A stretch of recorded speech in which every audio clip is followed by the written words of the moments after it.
Welcome to my channel. Kali ini kita akan membahas tentang simple present atau tense pertama yang ada dalam 16 tenses. Tapi sebelum saya memulai penjelasan saya, jangan lupa untuk subscribe dan nyalakan tombol pemberitahuannya supaya kalian gak ketinggalan materi-materi yang berikutnya. Bisa juga follow di Instagram saya untuk materi yang lebih singkat. Nah, simple present digunakan untuk menyatakan kegiatan yang terjadi di masa sekarang, untuk menyatakan suatu rutinitas, atau untuk menyatakan suatu kebenaran umum, dan bisa juga digunakan untuk kalimat perintah maupun larangan.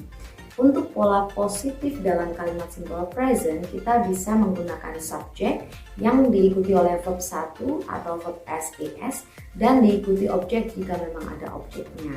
Untuk pola negatifnya, kita bisa menggunakan subjek, diikuti auxiliary do atau does, diikuti not, diikuti verb 1, atau kata kerja bentuk 1, dan diikuti objek jika memang ada objeknya. Sedangkan untuk interrogatifnya, kita hanya perlu memindahkan auxiliary tersebut ke posisi yang paling depan sebelum subjek. Jadi polanya adalah auxiliary do atau does, diikuti subjek, diikuti kata kerja bentuk 1, dan diikuti objek jika memang ada objeknya. Nah, kita ambil contoh untuk kalimat yang terjadi di masa sekarang. Misalnya, saya makan nasi hari ini.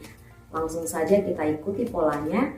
I eat rice today. Seperti itu. Untuk suatu rutinitas, kita ambil contoh, saya belajar setiap malam.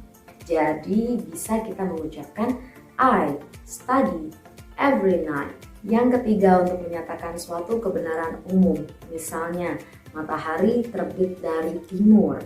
Bisa kita ucapkan the sun rises from the east. Langsung saja kita ikuti polanya ya. Sedangkan untuk kalimat perintah, kita hanya perlu menuliskan kata kerja dan diakhiri oleh tanda seru.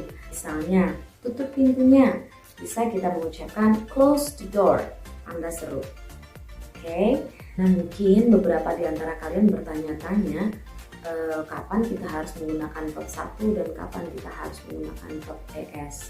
Verb 1 kita gunakan untuk subjek I, you, they, we, atau untuk pelaku yang berjumlah lebih dari satu orang. Jadi langsung saja diikuti pola yang subjek, diikuti kata kerja bentuk 1, dan diikuti objeknya.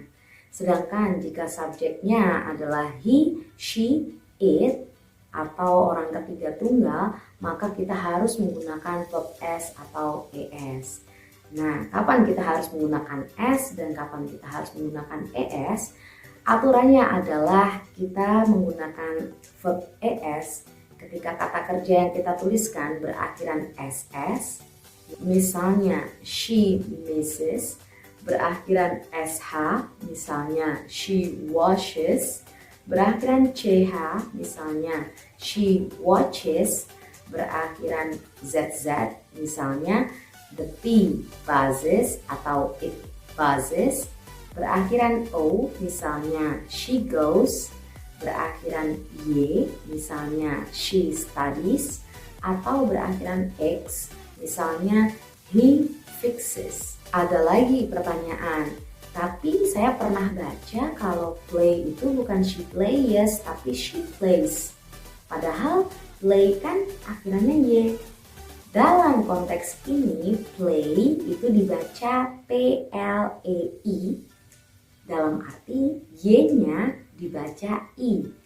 Ketika ada huruf vokal bertemu dengan huruf vokal dalam suatu pengucapannya, maka kita hanya perlu menambahkan S-nya. Meskipun secara penulisan dia berakhiran dengan Y.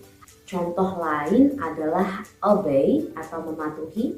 Misalnya saya mengucapkan dia mematuhi aturan ini. Maka kita bisa menuliskan atau mengucapkan he obeys the rule. Jika kata kerja berakhiran Y, maka kita harus menggantinya dengan huruf I dan baru kita tambahkan ES. Jadi penulisan studies adalah seperti ini, bukan seperti ini. Oke, coba nanti kalian tuliskan di kolom komentar kalimat kalian seperti apa. Saya cek ya, kita belajar bareng-bareng. Oke, buat kalimat kalian sendiri ya dengan akhiran-akhiran yang saya ucapkan tadi. Oke. Nah, yang berikutnya penggunaan auxiliary do atau does. Nah, do atau does.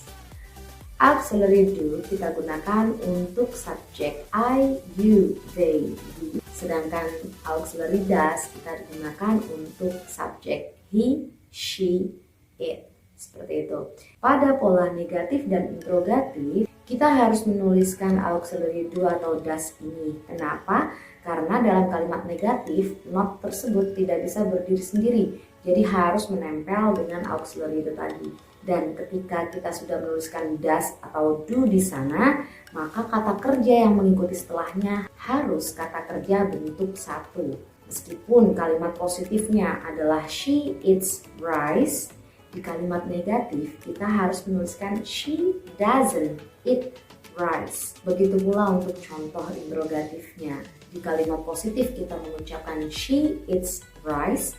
Di kalimat interrogatif kita menuliskan does she eat rice. Jadi seperti itu penjelasan kita hari ini. Kalau misalnya kalian ada pertanyaan yang masih bingung, tulis di kolom komentar. Saya akan jelaskan di video berikutnya. Oke? Semoga video ini bermanfaat. See you in the next video. Bye!